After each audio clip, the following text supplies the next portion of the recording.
Selamat pagi dan salam sejahtera. Perkenalkan, nama saya Venerandari Niapsari, salah satu dosen tetap di Prodi Kewirausahaan Institut Santi Buana, Kabupaten Bengkayang, Kalimantan Barat. Izinkan saya untuk menjelaskan mengenai metode pembelajaran di perkuliahan. Saya merupakan dosen pengampu salah satu mata kuliah Strategi Pemasaran 2 yang merupakan lanjutan dari Strategi Pemasaran 1.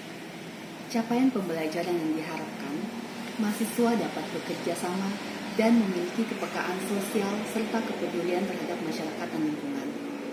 Kemudian menginternalisasi semangat kemandirian, perjuangan, dan kewirausahaan.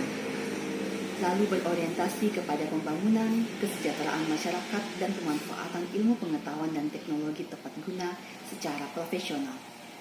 Lalu memiliki karakter kepemimpinan dan manajerial yang berbudaya amare. Kemudian menguasai konsep teoritis dan metode kewirausahaan secara kreatif dan inovatif. Lalu menguasai konsep dan teknik proses kreatif dan inovatif serta bagaimana mengimplementasikan karya mulai dari pencetusan ide sampai perusahaan yang bertahan. Menguasai etika bisnis dan nilai-nilai kemanusiaan, lalu mampu menunjukkan kinerja mandiri, bermutu, dan terukur.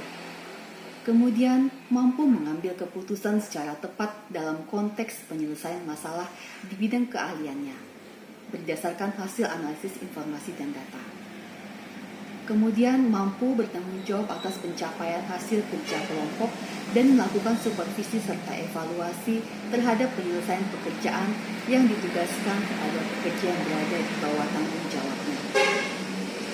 Kemudian mampu mengaktualisasi dan potensi diri sebagai leader yang dapat bekerja sama dalam tim dengan semangat cinta kasih dan berjiwa amare, serta mampu merumuskan dan mengimplementasikan metode dan cara serta ahli dalam berbagai kemampuan kunci yang diperlukan sebagai seorang wirausaha.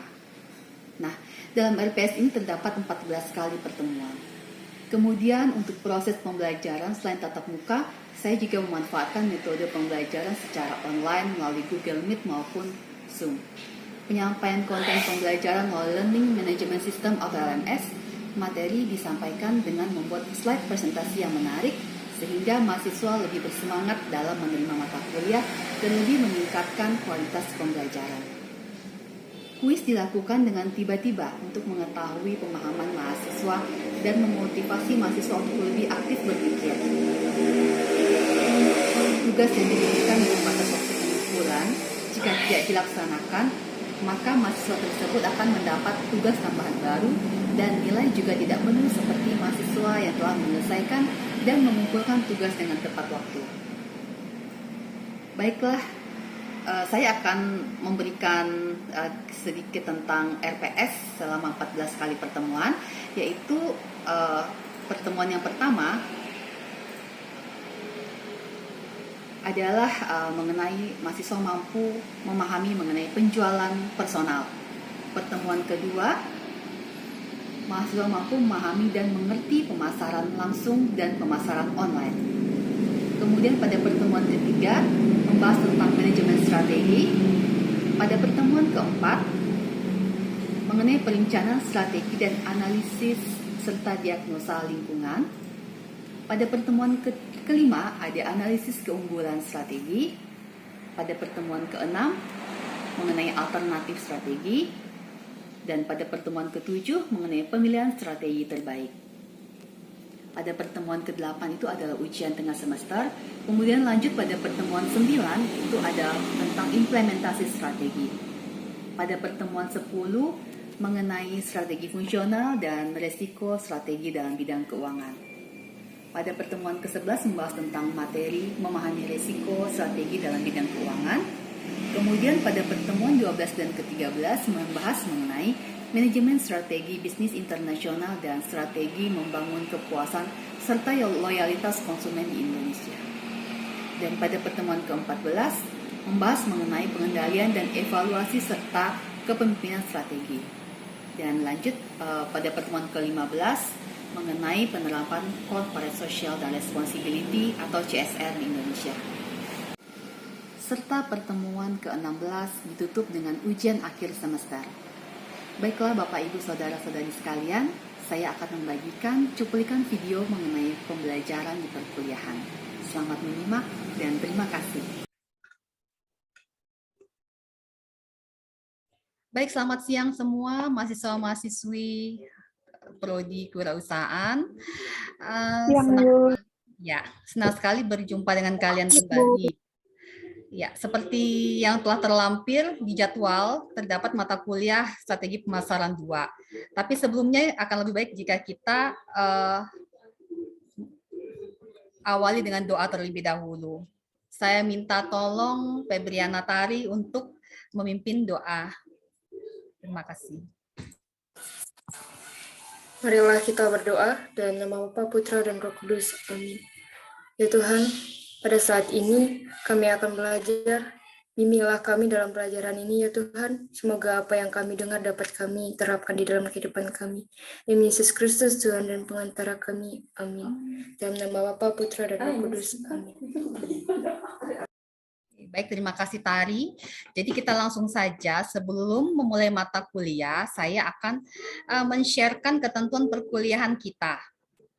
Izinkan saya share screen.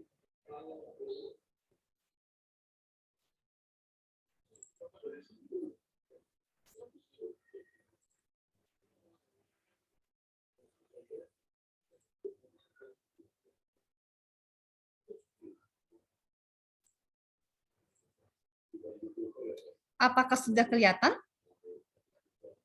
Sudah, Bu. Oke, baik. Jadi ketentuan perkuliahan kita seperti biasa ya, kita masuk sesuai jadwal perkuliahan. Ada toleransi tapi hanya 10 menit. Lewat 10 menit saya tidak akan memasukkan kalian, jadi dianggap tidak hadir. Jadi tolong gunakan waktu sebaik-baiknya sesuai jadwal. Kemudian untuk kehadiran silahkan. Kalau bisa sih lebih dari 75%. Karena jika tidak terpenuhi, mahasiswa tidak diperkenankan mengikuti ujian. Kemudian kita berkuliah secara daring atau online karena kondisi kita yang belum memungkinkan. Kemudian tugas jangan lupa, karena tugas ini bobotnya lumayan besar. Satu lagi keaktifan ketika sedang berlangsung, silakan kalian mungkin kalau ada yang tidak jelas atau saya bertanya juga kalian silakan menjawab. Lalu ini juga tidak kalah pentingnya ujian tengah semester dan ujian akhir jangan lupa dikerjakan karena ini bobotnya lumayan besar. Yaitu sekilas mengenai ketentuan perkuliahan. Selanjutnya mari kita mulai. Sebelumnya saya akan sharekan RPS kita ya mengenai strategi pemasaran kedua.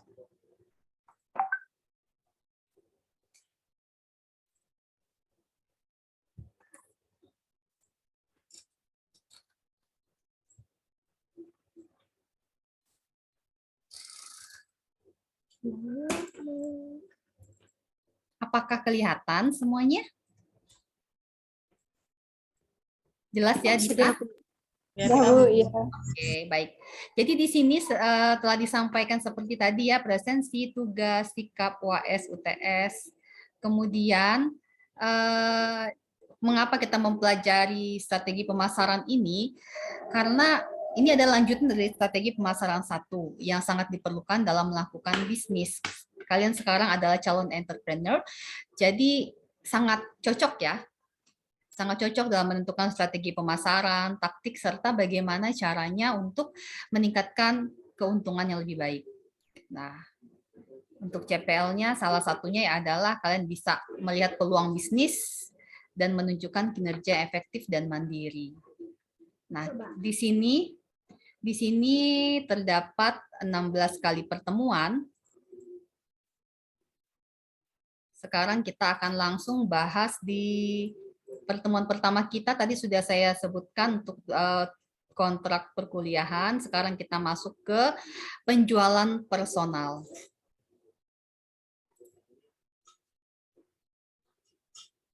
Sebentar, saya coba buka untuk penjualan personal.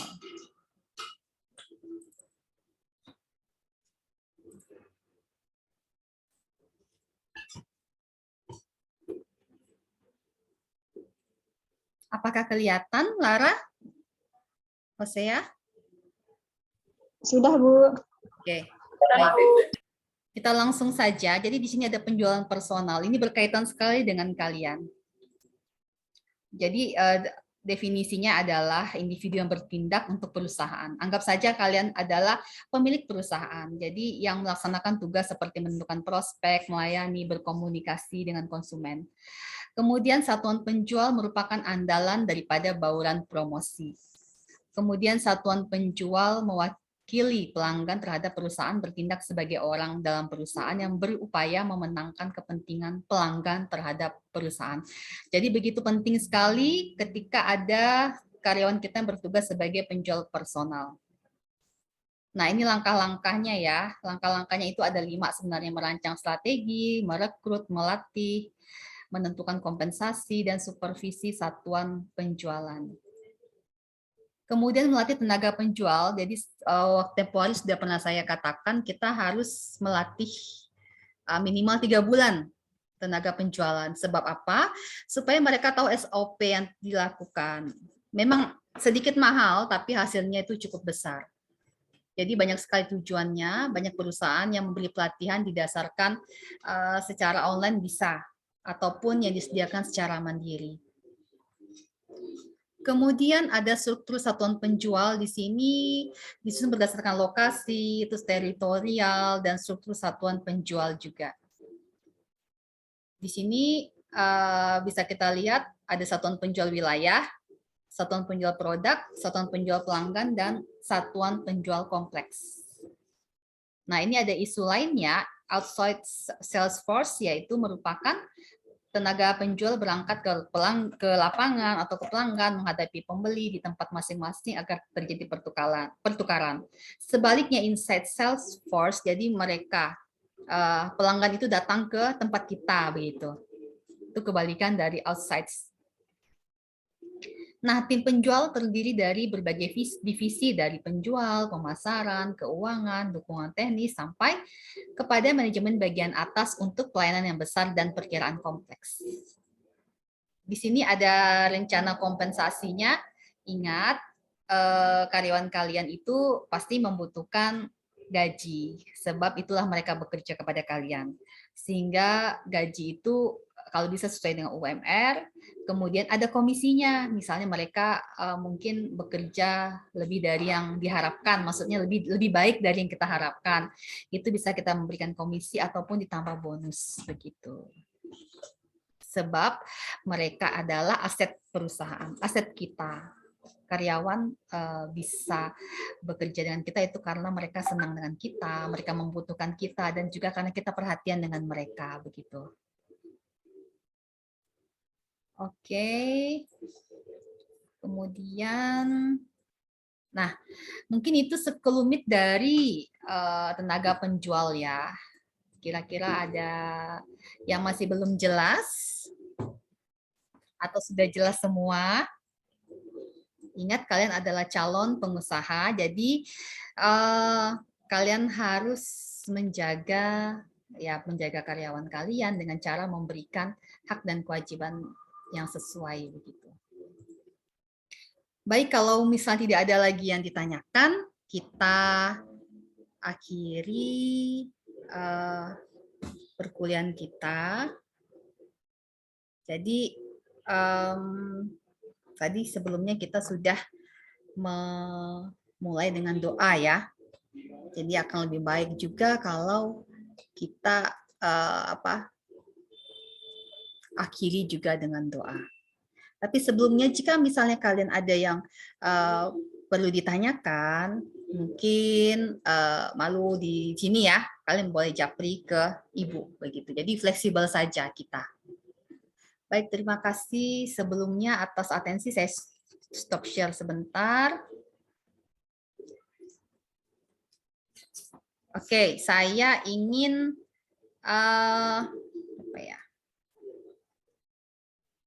Lara, tolong pimpin doa penutup.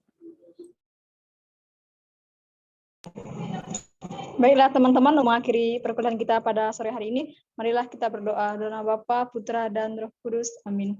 Tuhan Yesus, sungguh kami mengucap syukur atas segala berkat dan rahmat-Mu. Pada saat ini kami sudah melakukan dan menyelesaikan perkuliahan kami. Kiranya Engkau berkati kami selalu ya Tuhan. Engkau berkati setiap aktivitas kami yang akan kami lakukan. Kami serahkan semuanya ke dalam tangan kasih-Mu. Engkau-lah yang kami puji kini dan sepanjang segala masa. Amin. Karena Bapa, Putra, dan Roh Kudus. Amin. Oke, baik. Terima kasih untuk siapa nih? Dita. Saya sekarang absen ya. Dita, Lara, Widi, Vika, Eti, Hosea, Margareta Nova, Leo, Febriana Tari, dan Ricardus. Terima kasih atas atensi kalian. Sampai jumpa lagi dan salam sehat selalu. Terima kasih, Ibu. Sama-sama, Bu. Saya izin live ya. Oke, Bu.